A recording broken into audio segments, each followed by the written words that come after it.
Cool. All right, so anybody here actually been to this panel before? I've done it multiple years. Oh, you have? Okay. Yeah. That's true. Yeah. So I used to be the director of programming, the head of live programming. I'm now the corporate president of Zenkaikon, the board of directors. So if you have a complaint about something about that or this panel, it'll come to me and I'll ignore it if it's about my panel. If it's about the convention, then I'll look into it. So I started doing a panel. I started to get back into comics. Well, I'm Scott Johnson, by the way.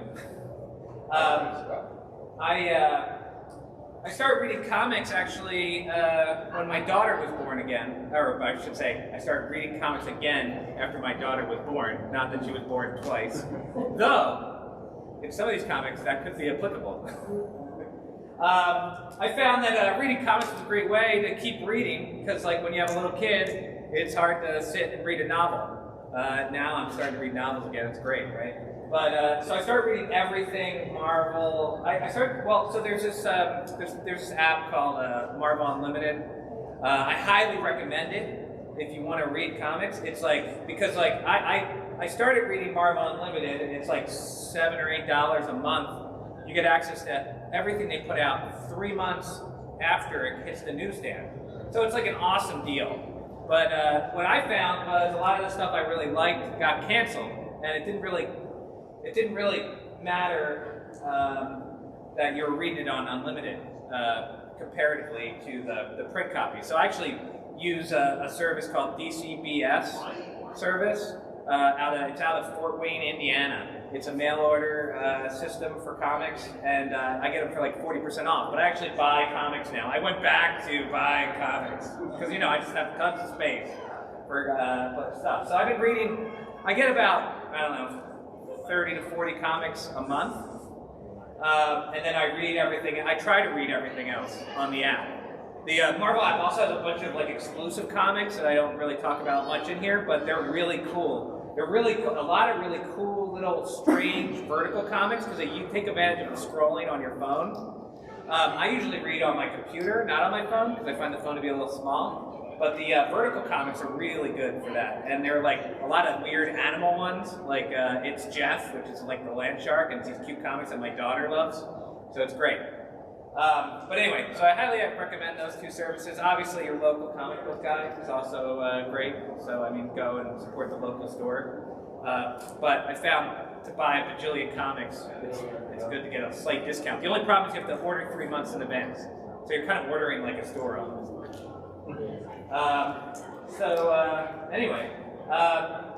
So I started reading all the comics, and I figured I would point out some good stories for you guys. How many of you read Marvel comics in general? Oh, okay, so quite a few. So some of these will be stuff you've heard of, and some, and some of these, actually most of them will be ones you've probably heard of.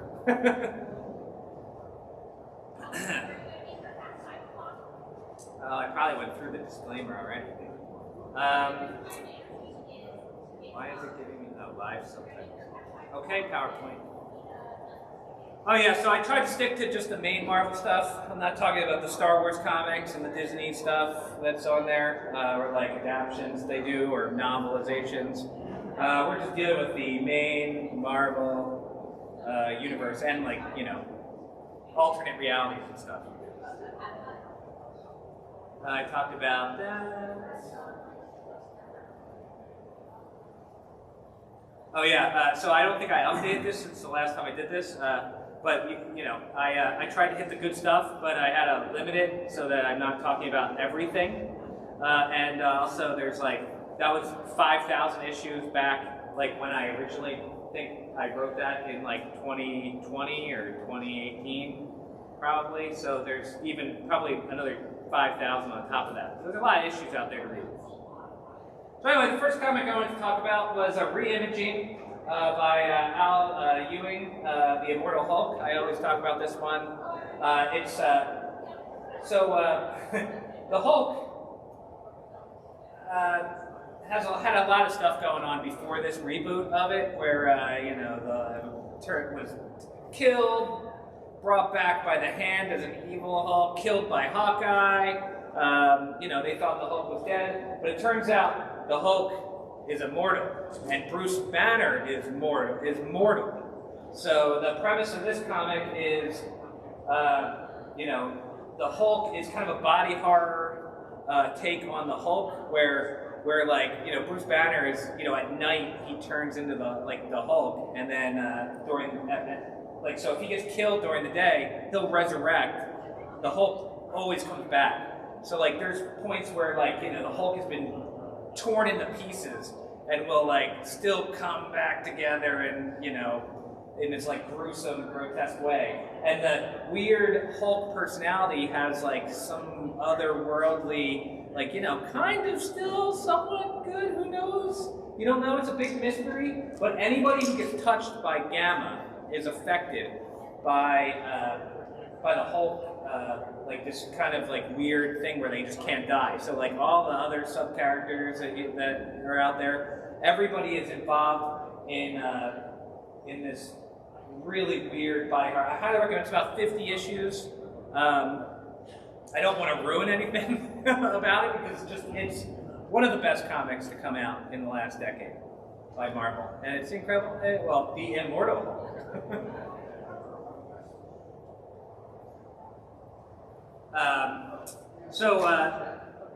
There was just a movie, Thor, Love and Thunder. I don't know how many of you guys saw that movie. Yeah, I don't know how many of you liked that movie. Yeah, I mean, I really liked Ragnarok personally, but Love and Thunder was, I felt like Taika Waititi needed to be reined in a little bit, maybe a few little less cancer jokes.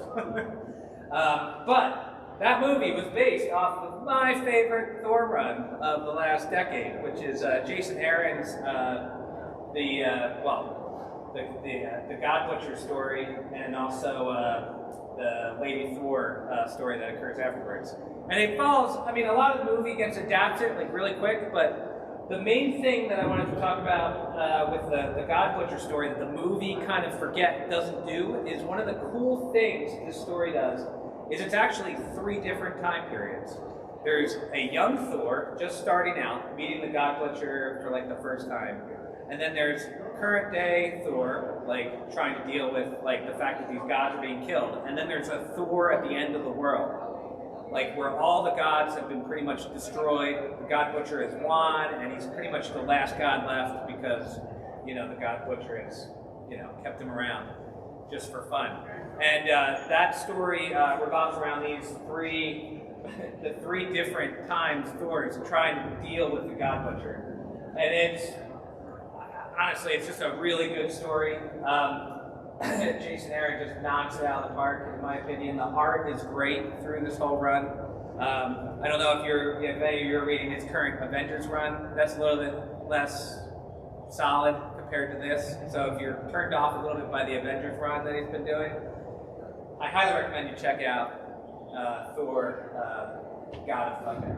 And then the next story arc in it is like some stuff happens with, you know, I'm just gonna yada yada yada over like original sin, but like Thor learns, like figures out, you know, at the end of I'm not gonna spoil God Butcher, but anyway, he becomes unworthy of the hammer, and someone else picks up the hammer, and it's a mystery to everybody in the Marvel Universe, but not to the reader. And it's obviously, if you've seen the movie, it's Jane Foster.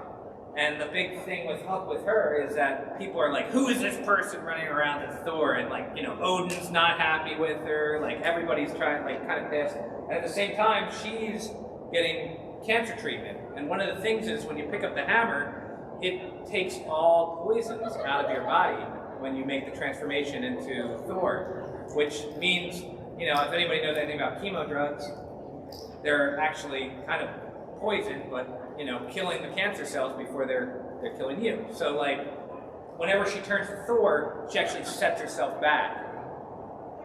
So, you know, it's a very heroic story. You know, can she not pick up as Thor? And then at the same time, you know, Odin's son, he's like, what is wrong with me? Why am I not? You know, like he's very just, you know, not able to deal with himself. He's running around with an axe. It's just like I said, it's a great run of Thor, and I highly recommend it if you're gonna pick it up. So this is a new one I just added. There's a new run of Fantastic Four that just started up. It's by Ryan North. It has these great Alex Ross covers, as you can see the art there. So Ryan North, he was a writer. He's famous for I think Dinosaur Comics, if I'm correct. But he also did Unbeatable Squirrel Girl, which I also highly recommend, but it's not on here. It's just in my honorable mentions. Which is, if you want a comic that makes computer science jokes, like Unbeatable Squirrel Girl is the one to do it.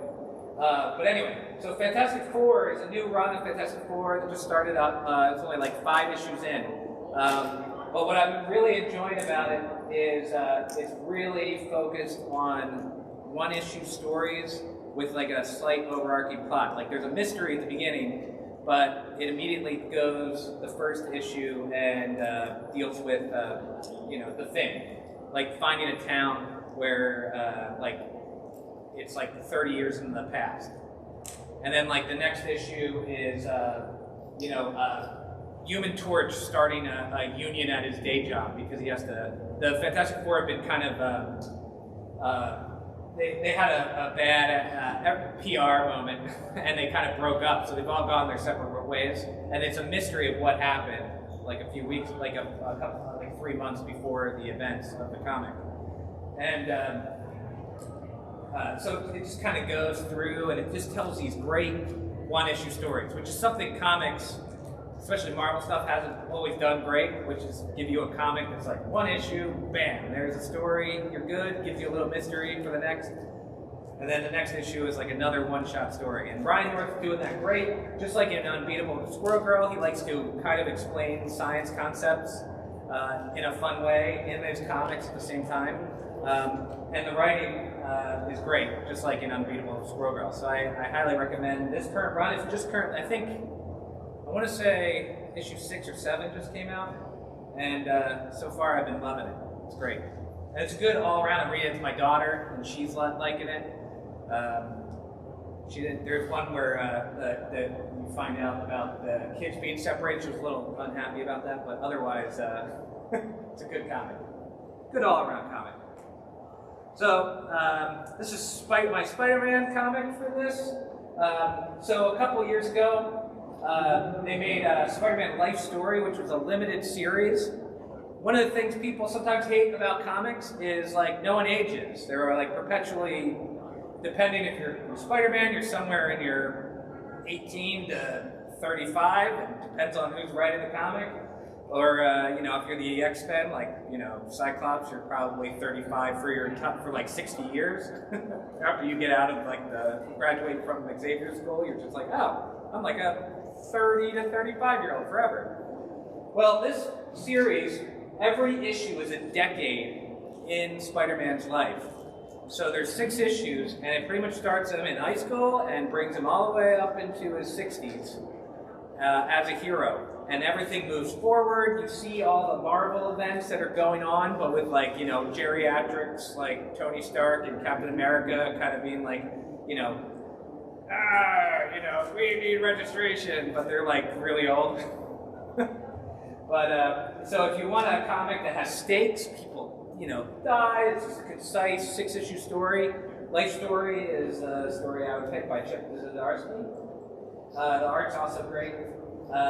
There also was a second story that they did, the Fantastic Four Life Story, which also kind of follows the same one, but I highly recommend the Spider-Man one, the first one they did. So briefly on this X-Men topic, because I have another one on here.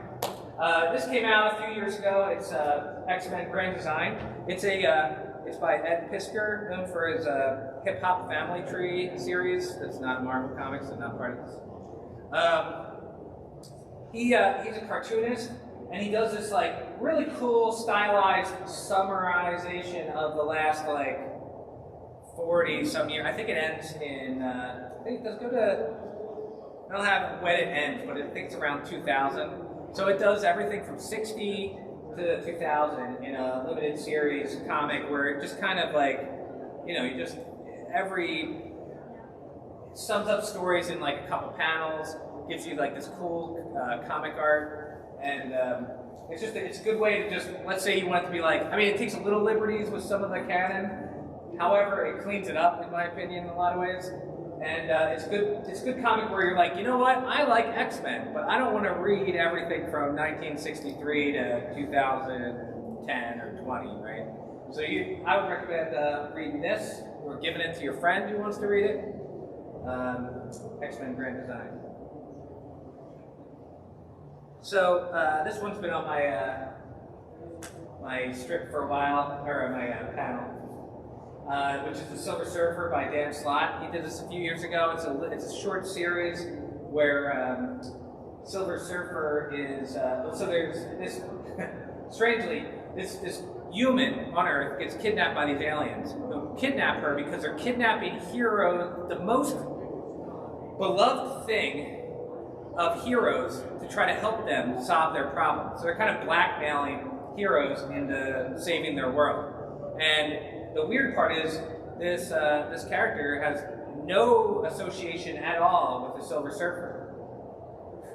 So like the Silver Surfer gets pulled, like, we have your most beloved thing. He's like, oh no, and it's like, oh, who is this person? But Silver Surfer's a good dude, so he rescues her. And she kind of becomes like the Doctor Who companion for Silver Surfer for this series. And it has great art by Michael Allred that's just like trippy and all over the place. And it's another one of those where it has like an overarching story, but it has such great one issue, like weird situation, like, yo, we've gone to this, because he's just showing her the universe and like kind of going around.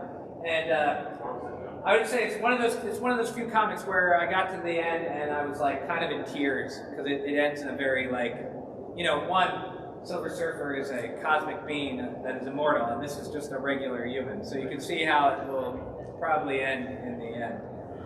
Just a warning on tearing up of comics. But it's a great series. I highly recommend that. And it's not that long. I forget exactly how many issues it is offhand, but you can pick it up and like trade relatively easily. Oh my god, do I want to go to something else first? I'll go back to X-Men and end on that, because I can just keep going about that. So another series that came out a few years ago that I really enjoyed was Avengers No Surrender. One of the cool things about this comic is they kind of took the whole Avengers line and put it in one comic for like 12 issues, and did this great story where the Earth is being used by the Game Master as a battleground. It's not even the main event. The two cosmic beings picked two groups of villains, one the Black Order and one the Lethal Legion. And they're like, we picked Earth as the battleground. So in fact, all this stuff's going on between these two groups. The Avengers are just in the middle. And one of the characters that just appears in here is this character Voyager, and they write her completely into the history of the Avengers as this like forgotten Avenger. And there's a mystery of her, who she is. It's just action-packed, and it's kind of fascinating because the Avengers are not the crux of they're like kind of just dealing with the effects of these two forces fighting each other on the planet. So it's kind of an interesting look, because you have the Lethal Legion and the Black Order like fighting each other because they're part of this game, and the Avengers are kind of just the like terrain things in the background, but they're but if whoever loses at the end, Earth will be destroyed. So obviously they kind of don't want Earth to be destroyed. But it's a really fun series. There's a sequel series to this called what was it called? No Way Home. It's not No Way Home. No Way Home's getting in my way of Spider-Man, but it ends up with Conan in it, and like Conan being on the Avengers and stuff like that. It's a trippy series, but the first one, No Surrender, I highly recommend. Oh wait, I had another, I had a thing on that, jeez.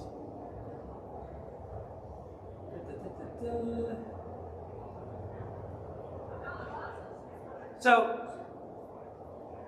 it's hard to sum up where a good story of Daredevil is, because Daredevil is one of these characters, personally, that I've never particularly, like, I always don't want to like Daredevil for some reason. Like, I don't know what it is. I actually love law characters.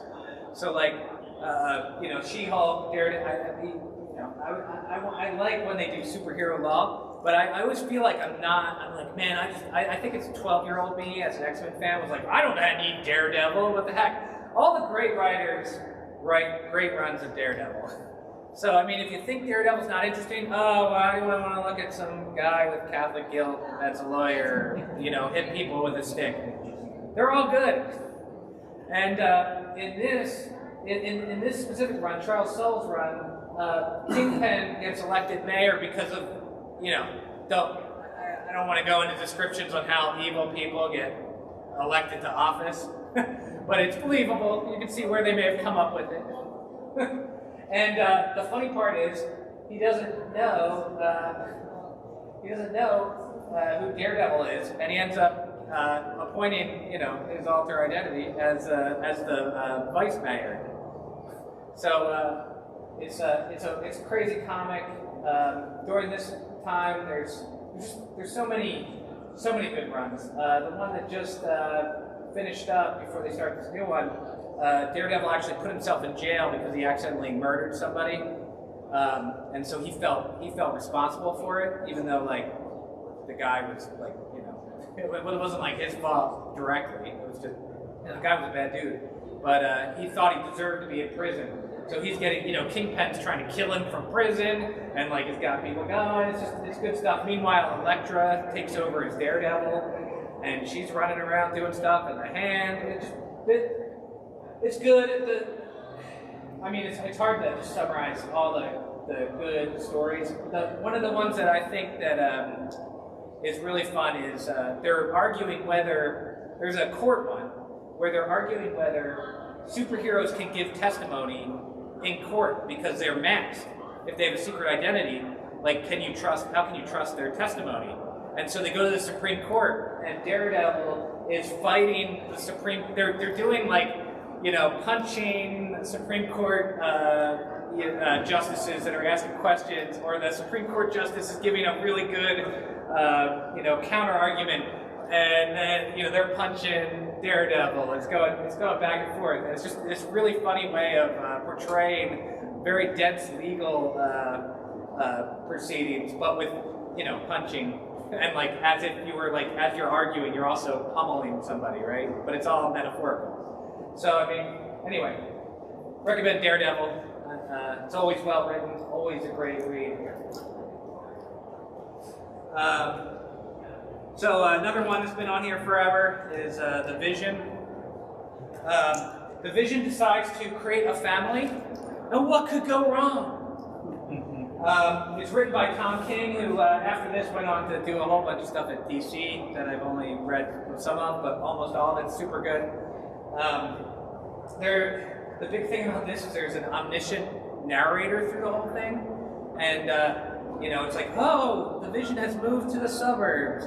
Everything is great, you know, and it's like, oh, they meet the neighbors. The neighbors come and meet. Little did they know the disaster that would occur in a few days. And you're just like, what the hell is going to happen to this? It's 12 issues, just a great story. If you like a Tim Burton, like Edward Scissorhands kind of vibe type thing, this is a great comic for that. Like, just giving you like a weird foreboding with like suburban life going on at the same time.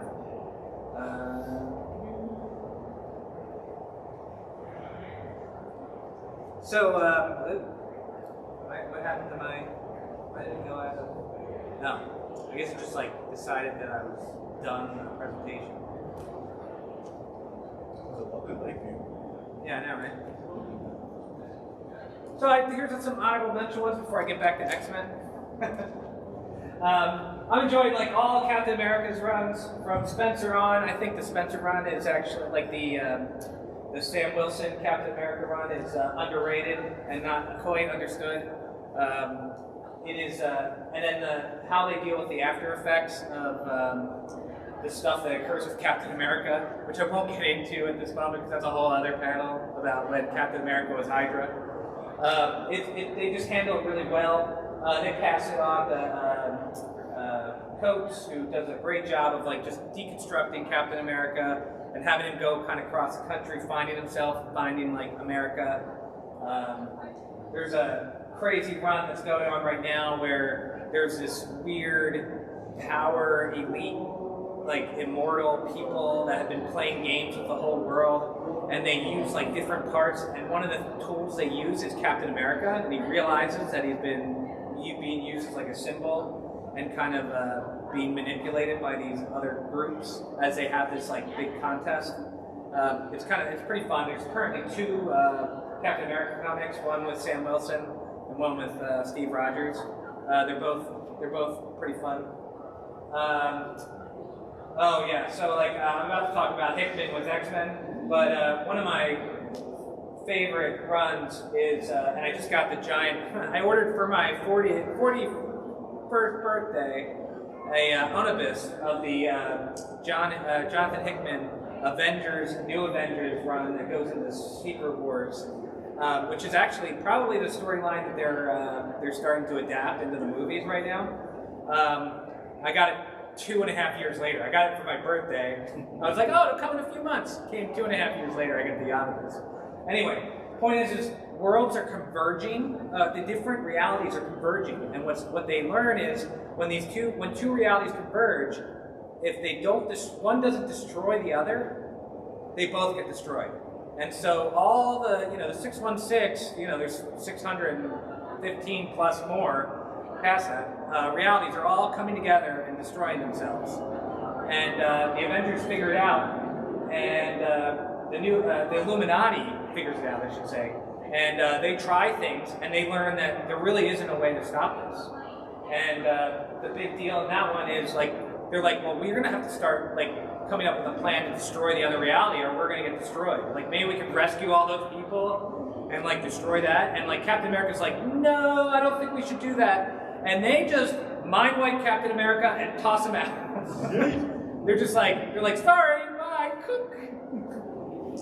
So it becomes a big thing where the New Avengers are the Illuminati trying to deal with the convergence, and the Avengers are doing the Avenger initiative thing where they're also looking into the convergence, and it ends up being this great just run of these people. What do they do when you're in a hopeless situation where there really isn't a way to solve this? And in the final two worlds go together are the Ultimate Universe and the 616, and that coming together and leads into the Secret Wars as a comic, which I won't spoil the lead up because it's just great. All I'm saying is there's a story arc right before Secret Wars, which is called Time Runs Out, and every issue is a comic of a character dealing with the end of the world. Like, what do they do with their final moments before everything gets wiped out? And some of them are so good. Just moments where people bring it apart. But obviously the world doesn't end because comics are still coming out. The Marvel Universe still exists. But anyway, highly recommend anything Jonathan Hickman does, which I'll get back to if I don't even know how much time I'm vamping for. Oh, got 15 more minutes. I also recommend Unbelievable Gwenpool. I don't like Deadpool. It's a character I definitely don't like, whereas I always find I love Daredevil, even though I feel like I'm not going to enjoy it every time I read it, but I love the comic. I cannot get into Deadpool for some reason. However, Unbelievable Gwenpool is actually really fun. It's about a girl who is a comic book reader who gets sucked into the Marvel Universe. The funny part is she has all the knowledge of the Marvel Universe up until the point she gets sucked in. So, and her power turns out to be able to kind of break the fourth wall. So she, so like as the comic goes on, it gets more and more trippy as she starts like kind of manipulating panels, bringing things out from outside of like your strip, and they just do some really cool comic work with like panel layouts and like just having the character break out, kind of like a little bit how She-Hulk breaks the fourth wall, but and like by like literally breaking it. Whereas like Deadpool just talks to the audience. Deadpool is like, or Gwenpool is like pulling like objects from your desk. You know what I mean? But on top of that, I thought was pretty funny is her knowledge is up until she ends up in the Marvel Universe. So as things happen, her knowledge is increasingly more inaccurate. So I always find that entertaining when someone's like, "Oh, I have all the information." It's like, "Oh wait, things have happened in the last like 6 months." Anyway, good series. Highly recommend it. So Marvel tried to do make Inhumans a thing when they thought they weren't going to get the X-Men license back for a while, and most of their series are kind of eh. However, Black Bolt and the Karnak series are worth reading. I mean, Karnak is a series about a guy who finds a fault in everything. So, like, how do you deal with that type of person? So both of these are like 12-issue runs, and I recommend reading it. And quickly, if you're looking for stuff for younger audiences, Moon Girl Devil Dinosaur is a great comic for younger folks. Miss Marvel's run has been great. I've read like almost all of Miss Marvel, and it's a fun read for all ages.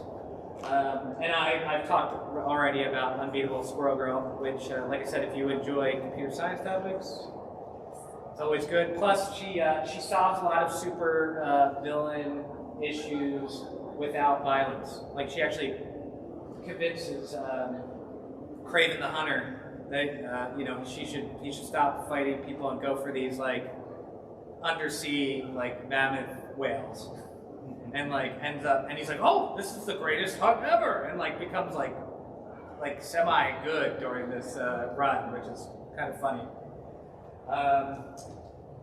And then other ones every time there's a limited Black Widow series are always good if you're looking for some espionage, like spy stuff, limited dialogue.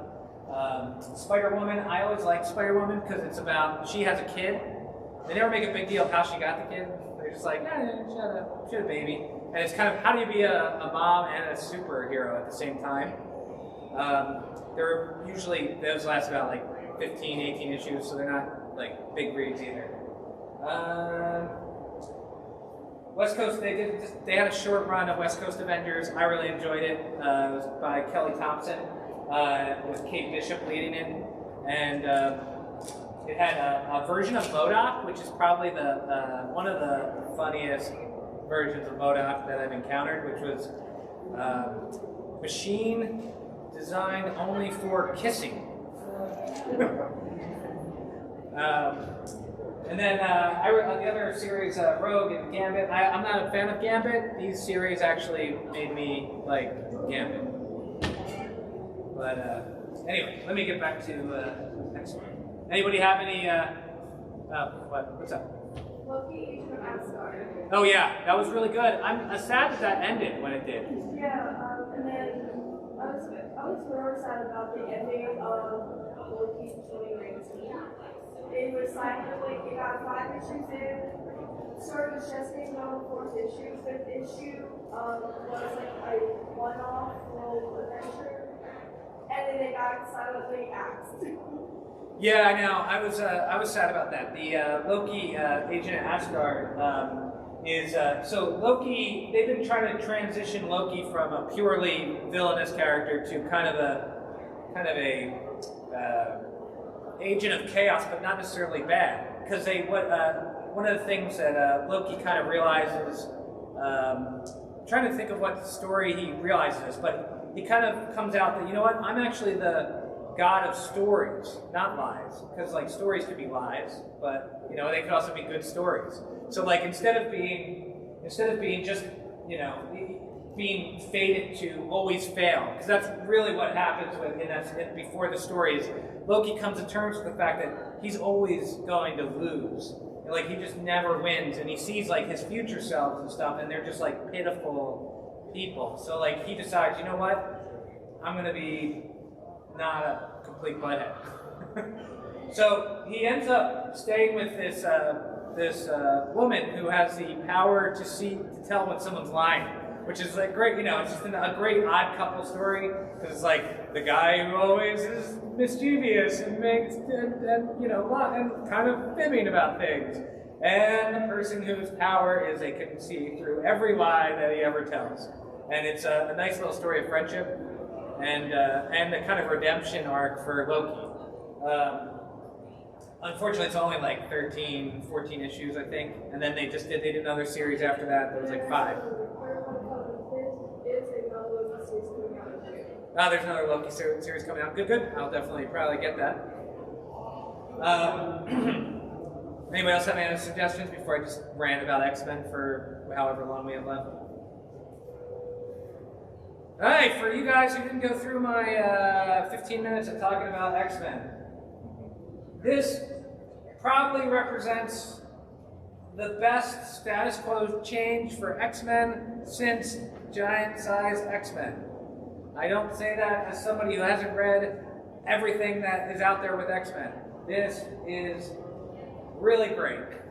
They pretty much take Jonathan Hickman takes, and a whole bunch of writers, take all the continuity of X-Men and somehow rebirth it while still holding true to everything and like using time to kind of go back and fill in how some of this stuff is possible.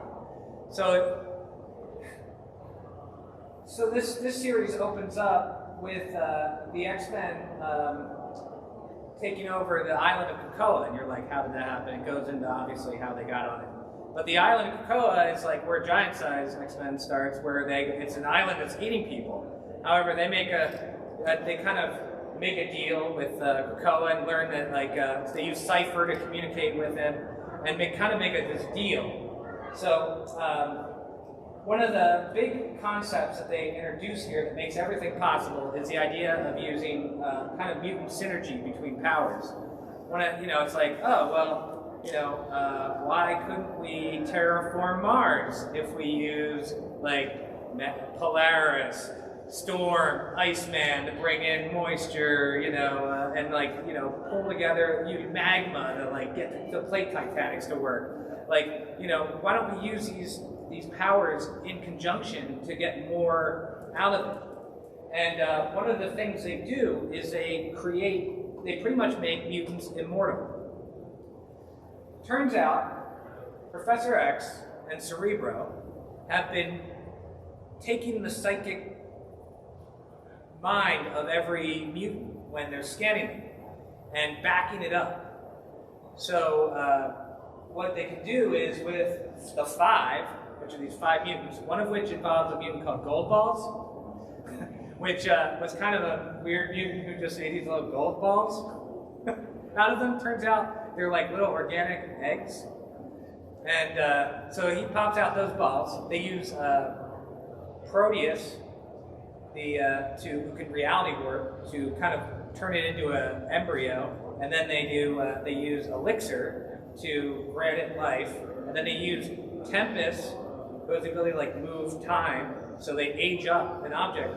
She can pop time, like things, through the kind of age it up, right? So she aged it up. Meanwhile, Hope kind of brings it all together. And then Xavier or White Queen or any psychic can take the backup from Cerebro and stick it into the now empty clone that they create of the person, functionally making every mutant immortal. So by doing that, they've pretty much solved their problem of, hey, mutants are getting killed off all the time. It's like, oh, we just send them on a mission, they get killed, resurrect them again. So now the whole joke of Marvel Comics, where like nobody ever dies, like actually has a real thing in life for them to do in the comics. So like with that, they're able to start. They decide they're going to have this island nation, and unlike other island nations like Genosha, where they get killed by a bunch of Sentinels, they have a plan to make sure that they don't get that happening. Which is with Krakoa, they they're growing these medications that they're trading with all the human nations that will allow them, will give them diplomatic, will acknowledge them as a nation.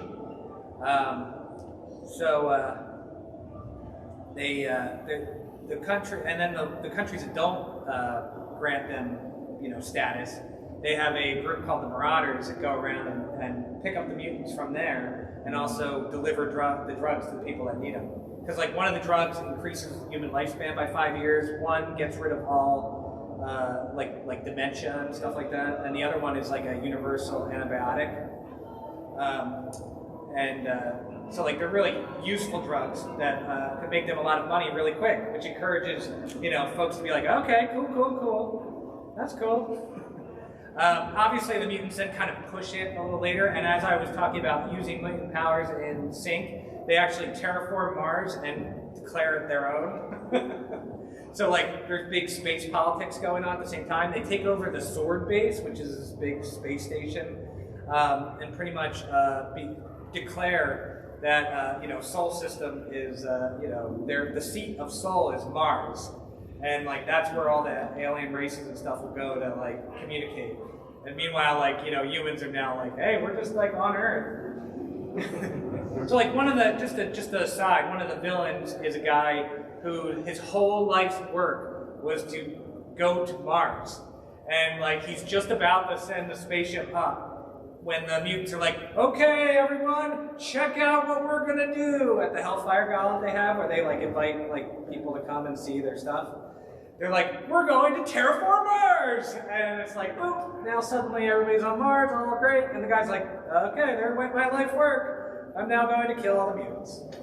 Because, of course, that's what they don't do. He doesn't go like, oh, I'm going to move to Mars and hang out. It's like, well, these people need to be stopped. But, I mean, there's just so much. I didn't even get into the point here where, if you see on that image, you see Moira McTaggart, who's like the big human who died of the legacy virus back in the late 90s. Turns out, she wasn't dead. Turns out, she's not human.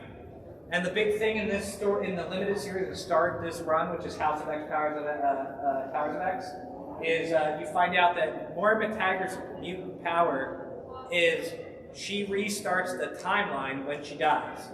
So what happened is she lived a normal life, died as grandma, and then found herself born with all the memories of her prior life as a baby.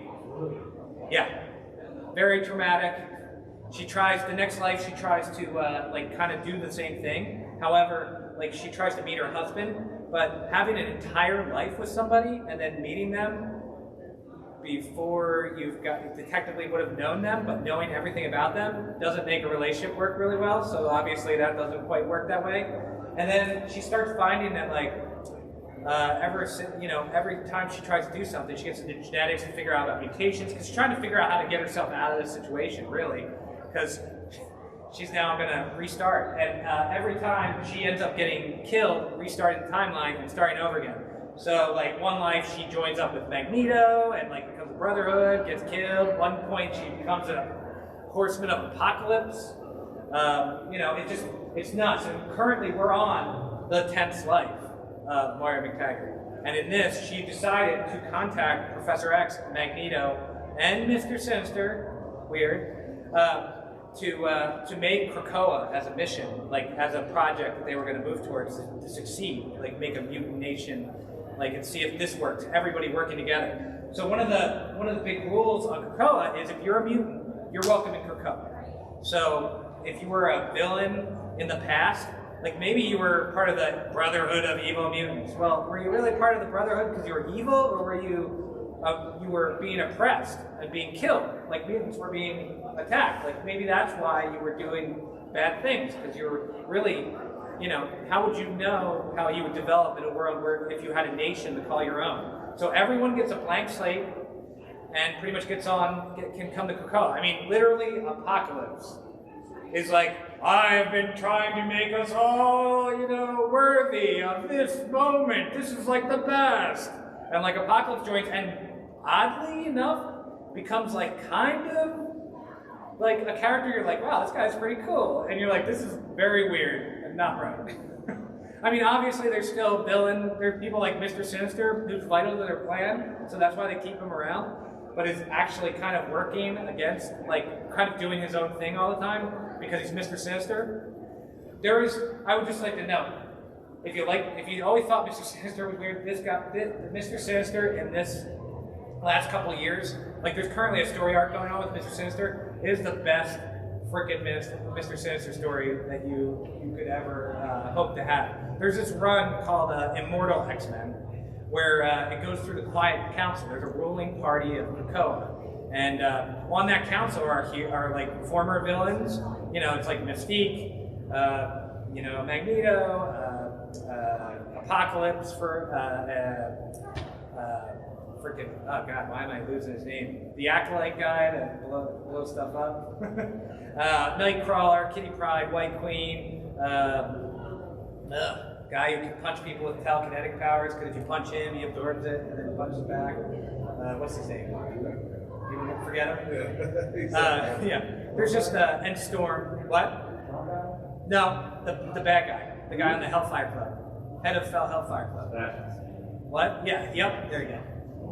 Yeah, I lose names really quick. Yeah, there's a lot of X-Men to pull up in my head. So they're all on like the council making decisions, and like there's only like 3 laws, which is like make more mutants, respect Krakoa, and don't kill humans. And of course, like in the first couple issues, the first mutant to kill humans is Sabretooth. And like, so the first decision the Quiet Council has to make is pretty much like, what do we do with the people that break the rules? And they toss them into the pit, which is this weird stasis place in Krakoa, which has also repercussions. Every single thing I've mentioned is something that has to be explored in the comics. I talked about a resurrection protocol, but like, how do you pick who gets resurrected? How do you even know as an X-Men who is dead? Does Madeline Pryor count? Like, she's a clone of Jean Grey. Does Laura Kenny count? Like, she's, you know, or Honey Badger, the clone of Laura Kenny, that was a clone of Wolverine? Like, you know, or like Kid Cable, old Cable, like who, you know, so they have to go into those details. Then there's all these mutants who got depowered by End-Day. How do they get their powers back? Oh, you know what? You just have to die, and then they can resurrect you with your mutant power back. And like, how do you deal with that? There's, you know, Nightcrawler starts looking at like, what does mutant religion look like? Like, you know, when we're functionally immortal now. Like, how do we make sure that we don't fall into like, you know, just having parties all the time or running out and getting killed over and over again because we just get resurrected. And then of course the fact that the mutant resurrection is secret, that no one other than the mutants know about in the beginning. Like, there's that plot that goes on. Sinister is obviously doing something sinister because that's what Sinister does. He just does sinister stuff. There's the other world. They're talking about mutant magic and like dealing with the other world, which ends up being kind of cool with Apocalypse. There's just so much. There's space. They're just doing everything with X-Men. It just breathed way new life into a comic that was really just kind of retreading its greatest hits the last like couple decades. I'm sure there's good stuff, but in general it was like, whatever, you know, like occasionally a good story. Almost everything since they rebooted with this has been definitely worth reading. A couple things have been missing, I feel like, in the last like year, but you can't go wrong. Starting with House of X, Powers of X, and then kind of just starting reading. It's all on Marvel Unlimited, so I mean, you don't even have to buy a whole bunch of trades. Or you could, because, you know, I do. It's very accessible to anybody. Even if you're somebody who's not read X-Men in like 30 years, one thing Hickman likes is infographics, which is like, you know, he'll just like put this on a page, and you'll be like, what is this? And you'll like look at it, oh, this is where the Summers live. And it'll be like, why is Wolverine, Jean, and Cyclops' room interlocked? Huh, interesting. Like, things are just not said in the comic, but there's clearly, you know, like, you know, something's going on here. but like they'll have all these infographics on like different civilizations of galactic scale and how the economics of the island work. It's just a labor of love all the way through, and it's been, from what I can tell, all the writers are very collaborative in working together, and like they just bounce ideas off each other, and it is, as someone who reads a lot of comic books, I always read the X stuff first, just because it's just always interesting from Marvel. If, you know, there's non-Marvel stuff that I'll read quickly. This is a Marvel panel. So anyway, that's my X-Men spiel, which is, you know, me just ranting about X-Men for a while. But there's a lot there.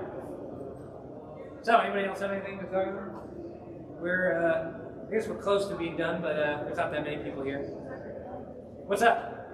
I just want to bring up the current Scarlet Witch. Oh God, the current, yes. Oh man, you're clearly reading a lot of comics. Because I also, that's the comic I'm reading first, the new Scarlet Witch series, which I would have put on this if I would have, you know, not been planning a convention at the same time. Scarlet Witch, a little bit, you know, having a rough time overall. She kind of gets crapped on by a lot of events. She's decided to open a little magic store, and the trick there is there's a door in the magic store, and people who need her help will come through that door. But the thing is that the door is from wherever. Whenever that person goes through a door, they end up in her shop. So it's kind of funny because, like, you know, it'll be like, oh God, I'm running. Oh, I'm going to go into this building. Oh, now I'm in the magic store. You know what I mean? Like, it's just, it's a good plot device to like bring in like weird craziness. I mean, that's the other thing that the Marvel comics deal with, or the X-Men run deals with, is it actually talks about the Scarlet Witch, because they view her, they've made Quicksilver and Scarlet Witch not mutants, mutants, Inhuman, mutants, whatever. I don't know what they are anymore, and they're not Magneto's children, they aren't. And they deal with that in these stories because they view her as the big faker who like decimated mutant kind, and they have to deal with that whole topic in a storyline in this. And she kind of gets a little bit redeemed by the end of the comic, which I won't spoil. But that brings us to the point where they can have a series where she's kind of like, you know what, I need a new start. I just love how so far each comic has sort of been, it's kind of a table thing. Yeah. And then of course this book argues a lot of shop assistant Darcy Lewis, why are you here? Oh, yep. Darcy's always good. I love the interactions between her and Darcy. Yeah, I mean, I like a big story, but it is, I really enjoy these comics that do a point of trying to have a self-contained story in one issue. That is like a lost art, I feel like, that not a lot of people can handle well. And like you said, Fantastic Four is doing a great job with this, and the Scarlet Witch comic is also doing really great. Yeah, so anybody else have anything to want to say? Yeah, you mentioned the 6-month gap for Fantastic Four. I understand Spider-Man has recently had a 6-month gap. Yeah, you know what? Bad consequences for your PA? Yeah, so I'm not caught up on Spider-Man. Okay. I have read a few issues, but I have not gotten to the point where they tell you what happened. I haven't. Yeah. Spider-Man, I usually end up reading in like a big chunk at some point. I'll just be like, all right, I gotta catch up on Spider-Man. Okay. But thanks for coming. And what's your comment? Yeah. You're gonna have to speak louder. I've never been a big fan of any of the characters that come off too cool. I was a nerd growing up, so like the guy's like, oh, look at me, I am good with talk with the accent and walk around with the cards and spin them around and woo the people. It's a little, I'm like, eh. But I've been really liking him lately. He's been, again, I'm a very empathetic person, so I eventually come around on characters that I don't enjoy over time. I'm like, okay, fine, telling a good story. I like a good story, so if you tell a character I don't like, good story. I mean, I can't even tell you who my favorite X-Men is anymore. Like, it's just, there's so many that I just love. I mean, people keep telling me that Scott Summers, being that I'm Scott, is my favorite. He's one of my favorites. But, and I like what they've been doing with him in in the new stuff. Prior to that, there's this great story where like Scott Summers, X-Men are all off in some other world, like dealing with another reality thing, like right before this reboot occurs, and Scott Summers comes back, and all the X-Men are gone, and it's just him and a resurrected Wolverine teaming up to kill. Just be like, you know what? If we're going out, we're gonna kill all the villains that like just take them off the board. And it's like Cyclops, Wolverine, and a few of the people that they can find that are still like in that reality, because that's during the X-Man like creates this other reality right before this happens. It's a whole other story. It's pretty good. Actually the best retcon that pulls out of that is in that alter reality, the Blob becomes this kind of mustachio guy who's like actually charismatic, and they've kind of worked that into House of X Powers of 10, and it's cool because the Blob is hanging out in the bar. He's the bartender, and he's like this cool kind of like big guy still, but not like, it's not being, kind of mean, and he has a great mustache. And like he's just like a cool, nice dude, and he's a good example of a mutant who was a villain, but like in a world where he's like kind of given respect and isn't hunted. Like he actually ends up being kind of a cool guy, and like so he's a guy like they talk to when they have problems. They get a drink and they get to talk to the Blob. But yeah, so I mean there's a lot going on there. Yeah, so anyway, anybody else have any other questions? Thanks for coming. I know I'm also the president of Zenkaikon, so if there's anything you want to hear, or there's a complaint, or something you want to learn about, I'm always available. I'm walking around. And thanks for coming to some comic panels. Yeah, were you supposed to be on my panel? Like a couple years ago? Yeah, you can do it again. It'll be way better than me vamping up here for... Well, so far I've been taking this year to finish up my droid. Yeah, but next year, we'll do it again. You can have half the slides. Oh, yeah, I'd be down for that. Yeah. Especially with the freaking new 29 stuff that are coming out with.